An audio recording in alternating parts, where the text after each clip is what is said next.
Hello, learners. Welcome once again for a very thought provoking topic which talks today on e learning providers. I think in our preceding sessions we have very elaborately covered electronic learning. Now we are emphasize more on the providers. I think the providers, the disseminator, or the aggregators are very important because the learning can disseminate through these platforms. So today discussion talks about who are the electronic learning disseminators, or rather we can say who are the providers, because learning is now changing with the change of time. So there are a lot of players who are working in this direction, like edX, Coursera, Udemy, Udacity, Byju's, Khan Academy, Simple Learn, and many more. Swayam is a platform which is created by Ministry of HRD, and it's going to be a free self-mode learning platform which is created by the government of India. So a lot of the platforms are coming up. So what we are going to talk today is talking more about the electronic learning disseminators, because they are the one who have created the platforms and bringing paradigm shifts. So today's various learning platforms offer high quality courses based on modern video content and in-course interaction. So this is a very important ingredient, that the state of art video contents are going to be developed, and interaction is now in a real time manner. So education, if we talk about as a lifelong opportunity and a lifelong obligation for most people, what has happened with industry after industry is now happening with education. So we talk about the industrial revolution, we talk about the different kind of revolution, but now we are talking about the revolution in education. So online learning is the newest and most popular form of distance education today. Within the past decade, it has had a major impact on post-secondary education, and the trend is only increasing. So technology can lower cost and increase access and affordability, and that precisely. So the biggest driving force behind this education learning, or the e-learning or the online learning, is the advent of MOOC. So MOOC, when we talk about, it stands for Massive Open Online Courseware. There has been a major paradigm shift in higher education in the recent years, from developing cognitive and non-cognitive skills within the confines of a classroom to technology-based online learning, which is a flexible, anyone, anytime, anywhere platform with the advent of MOOC. So Massive Open Online Courseware is an acronym of MOOC, and when you go more into the depth of these four terminologies, I think massive means there may be lack of students in a MOOC, and this number is increasing day by day. So number are quite impressive, and in the coming years you will find out that it is going to be replaced the face-to-face education. Open, anyone, anywhere can register from these courses. So there is no specified jurisdiction, there is no confined boundaries, but the learner can enroll from anywhere, any place. So people who are located in Asia, they can enroll the student, they can get themselves enrolled in the Western world, either in Harvard or Massachusetts, or the program where these institutions are going to offer. So online, if you talk about coursework, is delivered entirely over the internet. That is very true. With the help of technology, with the help of platform, with the help of learning management system, we have a specified dedicated session on content management system, or rather we can say the learning management system.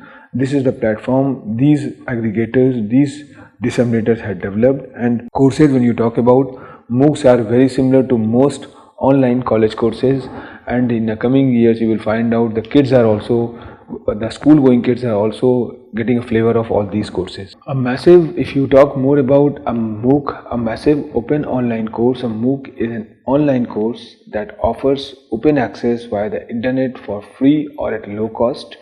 Many MOOCs are modeled after existing college or university courses, but unlike these courses, most MOOCs do not count for college credit. There are some exceptions, however, with a few providers offering certificates of completion if students take proficiency exams, or partnering with more traditional online programs to offer for credit courses. So what else defines a MOOC?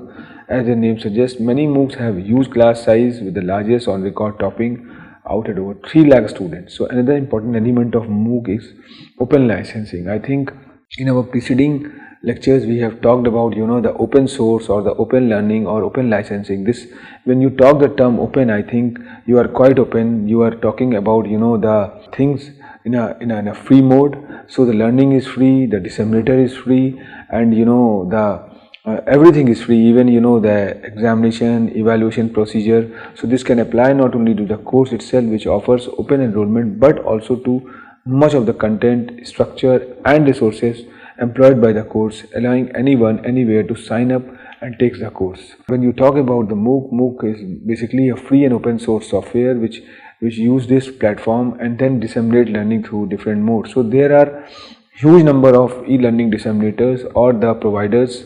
edX is supposed to be playing a very important role, and when you go more into the depth of edX, you find out edX is an American massive open online course provider created by Harvard and MIT. So it hosts online university level courses in a wide range of disciplines to a worldwide student body, including some courses at no charge.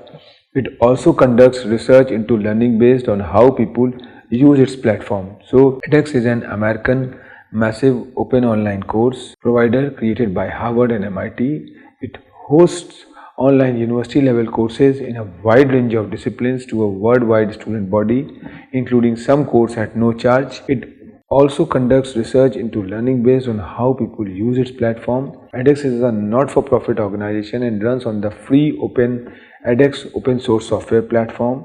In the year 2021, edX and 2U entered into a definitive agreement to join together with 2U will acquire substantially all of edX assets for the very good amount. So more than 150 schools, not-profit organizations and corporations offer a plan to offer courses on the edX website. There are 3,000 courses available for its 33 million registered students. So edX is well known for its high quality video courses from top US universities such as Harvard and MIT. It is the only not-for-profit organization among the major course providers. With edX for Business, thousands of courses are accessible to corporate customers. Similar to Coursera, courses can be integrated with your own learning management system, and in-depth learning analytics data is available. Functionality, if we talk about, edX course consists of weekly learning sequence.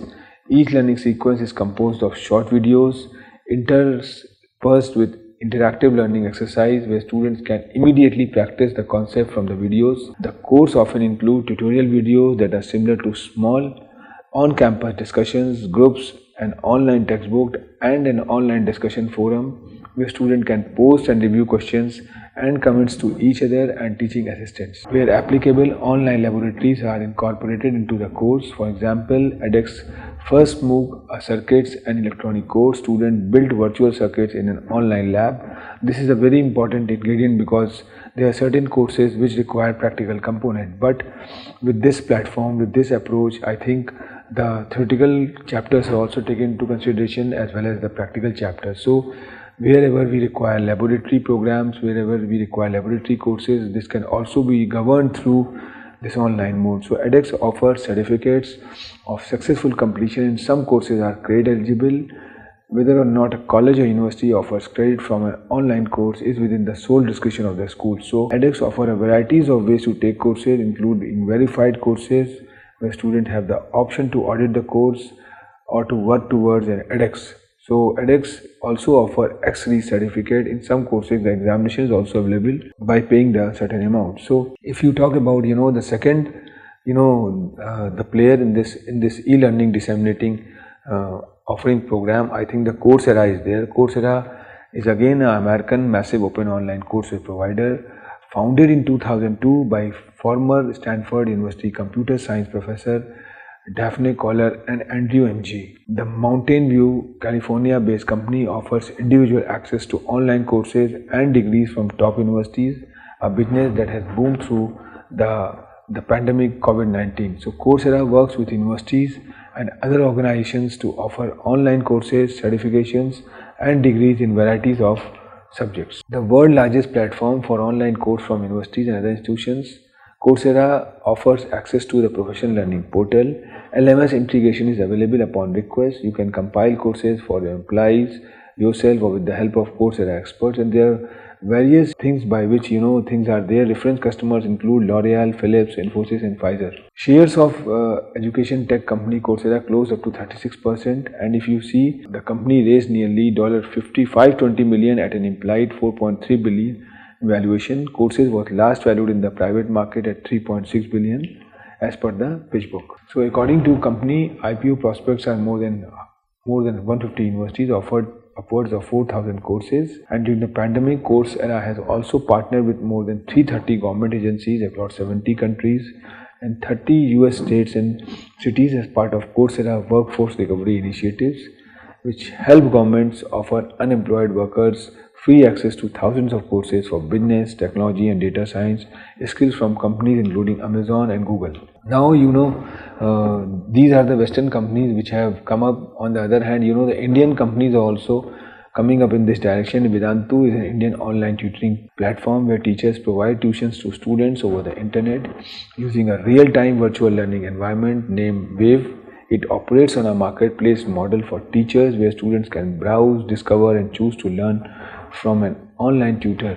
So Vedantu is live online tutoring platform, and if you see the baskets of program they are offering, they are having a huge number of programs for the entrance examinations, for the school going kids, for the kids, to groom them with the computer science, making them acquainted with the making of app. And so Vedantu is the first choice of students aspiring to score full marks in their CBSE board examinations or to crack any competitive exams like IIT JEE, and on the other hand NTSE and other exams. So the pedagogy is very clear. They have a combination of study with fun and understanding a good number of quizzes and objective tests like VBrainer and VMath. So this is the thing. Now, since the Western world is entering in this philosophy, in this concept with this edX and Coursera, then you find out the indigenous players are there like Vedantu, Byju's, and some other players are there, and Government of India is also coming up in this disseminating process as far as e-learning is concerned. So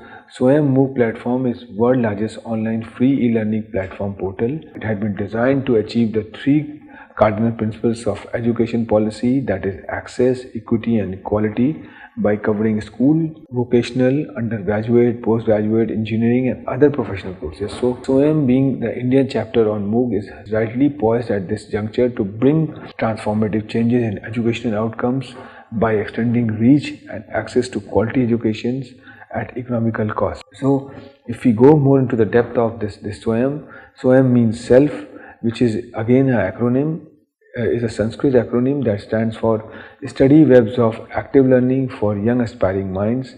Is an Indian massive open online course MOOC platform.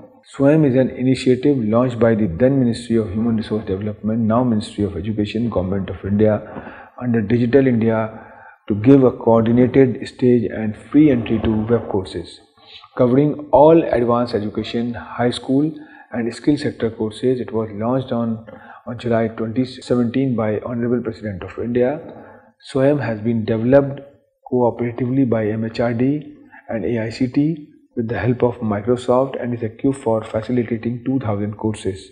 The platform offers free access to everyone and hosts courses from class 9 till post-graduation. It enables professors and faculty of centrally funded institutes like IIT, IIMS, ISCR to teach students. So according to Swayam, there are 203 partnering institutes, 2748 completed courses, and somewhere around the enrollment of 1,25,41,992 students till date, and out of that 9,15,538 exams registrations and 6,54,664 successful certificates had been generated and given to learners. So Swayam operates MOOC learning resources in different ways, and structured learning in Swayam has 4 parts, or rather we can say the 4 quadrants, which talks about e-tutorial, e-content, discussion forums and assessment. The first quadrant is directly teaching, means not much of extra work by a student. It could include teaching video, animation, PowerPoint presentation, podcast and so on. All these depends on what the subject is and what the strategy adopted by the teacher to teach the students. The second quadrant is an content, which could include ebooks, illustrations, case studies, open source content, reference link, further reading, sources and so on. The third quadrant is about clearing student queries. Discussion forum is a part of its means student can interact with other students and faculty to clarify their doubts. The discussion forum is like a doubt counter where any students or faculty can answer the question of a student. SWAYAM is an Indian government program providing educational opportunities for a vast number of university and college learners. The fourth coordinate is self-assessment to check what a student has studied and whether he or she is eligible to get certificate. It could be test in the form of MCQs, which we usually call the multiple choice questions, or quiz or short answer questions, long answer questions. The fourth quadrant also has frequently asked questions and their answers to clarify common misconceptions among students. University Grant Commission considered that universities should play a key role in disseminating and popularize SWAYAM courses among their learners and the university, enabling them to gain from massive open online courseware on a more extensive and broader footing. So there are national coordinators. AICT is one, CEC is another, Indira Gandhi National Open University, IIMS Bombay is there, NCRT, then National Open School is there, then NITTR is there, and PTL is there, and then UGC is there. So 9 educational coordinators are appointed to manage the courses content. Each coordinator is assigned a particular area for maintenance. AICT has been appointed National Coordinator by MHRD for all self-paced and international courses. National Program on Technology Enhanced Learning, which we usually call NPTEL, has been appointed National Coordinator by MHRD for engineering sector courses. UGC has been appointed National Coordinator by MHRD for non-technical postgraduate education.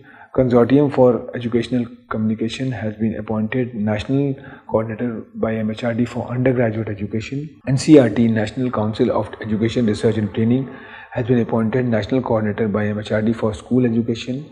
National Institute of Open Schooling has been appointed National Coordinator by MHRD for school education. Indira Gandhi National Open University has been appointed National Coordinator by MHRD for out-of-school students. Indian Institute of Management Bangalore has been appointed National Coordinator by MHRD for Management Studies. National Institute for Technical Teacher Training and Research has been appointed National Coordinator by MHRD for Teachers Training Program. And SWAYAM has an educational as well as technology aspect. It has been instrumental in bringing an amalgamation of educational and technological partners under one umbrella at pan-India level. It is a big step towards accumulating knowledge and democratizing of education. So this is a very important aspect. And on the other hand, SWAYAM Prabha is a new platform which had come up. SWAYAM Prabha is an educational learning platform initiated by the Ministry of Human Resource Development, available 24/7 through 34, initially 32 DTH channels. This initiative provides an educational program on television on multiple time zones. The content provider is NPTEL, IITs, UGC, NCRT, same of the SWAYAM online portal. So SWAYAM Prabha, if you talk about, it's a DTH educational channel. It's a group of 34 DTH channels devoted to telecasting of high quality educational programs on 24/7 basis using the GSAT 15 satellite. So Udacity is again another player, is an American for-profit educational organization. So Coursera and edX were not-for-profit company, but Udacity is an American for-profit educational founded by Sebastian Thrun, David Stevens and Mike Sokolowski, offering massive open online courses. According to Thrun, the origin of the name Udacity comes from the company desires to be audacious for you, the student. So it's no secret that Udacity is one of the most popular MOOC-based learning providers in the world.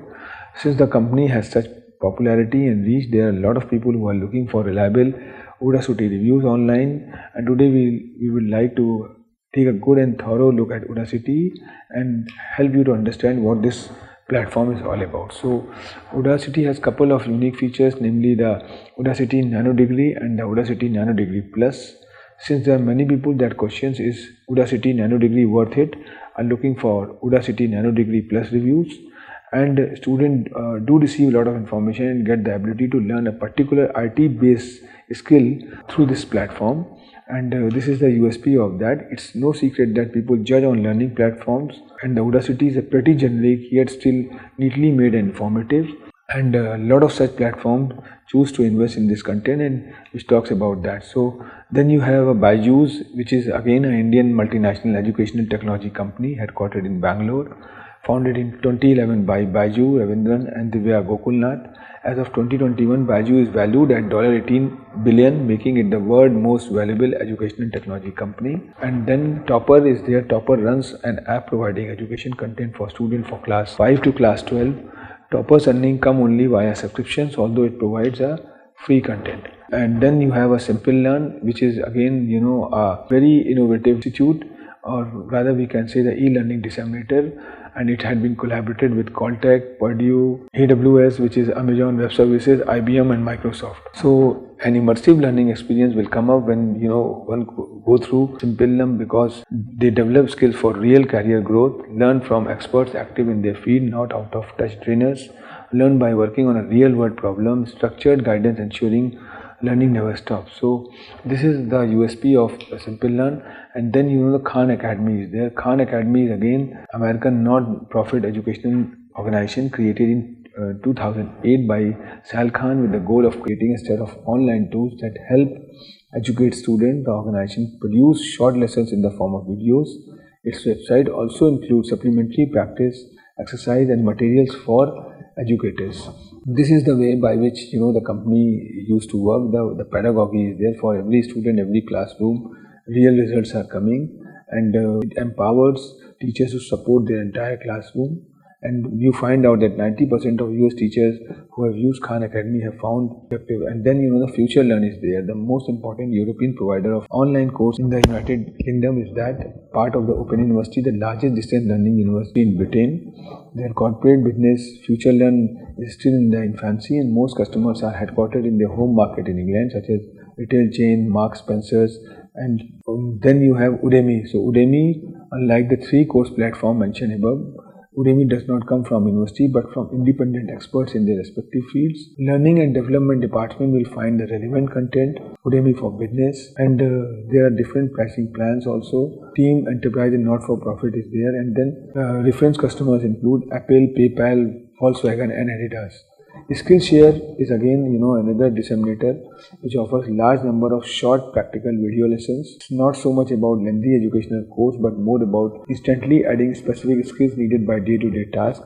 And with Skillshare for teams, organization can choose from 15,000 short video lessons, and the references customers include Disney, Adobe and Virgin Media. Now the another platform is created by LinkedIn Learning. LinkedIn Learning evolved from lynda.com and other predecessors platforms. It uses insights from its professional network about the skills that are in high demand among employers. With LinkedIn Learning for companies, it provides learning content that is needed to close the skill gap between existing and required skills, and can test the available functions with the different models. So I think we have very elaborately talked about the e-learning platforms, e-learning providers, or rather we can say e-learning disseminators.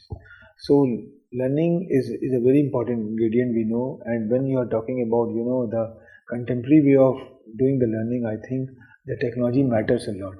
The platform is very important aspect, and if the platform is not conducive, is not student friendly, learner friendly, and as well as the instructor friendly, I think somewhere the issue is there, and that is the reason the companies are active with the technologies. They are more talking about artificial intelligence, machine learning, deep learning in this phenomena, and making learning everybody cup of tea. So this is a very important lecture as far as the understanding the trend which is going on this e-learning world, and that could be the reason we have created this platform, and we have talked about this particular aspect, because the intention is very clear, just to make learner glimpse about that what exactly the learning is. So more and more companies are using external online courses to train their employees as well as the student. This does not necessarily require to click through dull presentation slides and any more students. So for that the learning need to be agile and contemporary. So today's various learning platforms offer high quality course based on modern video content and in-course interaction. I think we have very elaborately talked about electronic learning. We have talked about the platform used by these e-learning providers or disseminators. Now the next step is to talking more about the learning management system, or rather we can say the content management system. So we have a dedicated sessions on learning management system, how LMS looks like, how the instructors disseminate their knowledge or impart their knowledge through these learning platforms, and how the students are coming up through this platform and enjoy the learning. So this could be separate sessions which we are going to discuss in a coming days, and I hope the learner will enjoy that lecture also. So with that, I am winding up the today's session, and we have some more thought-provoking sessions in coming days. Enjoy. Happy learning. Thank you.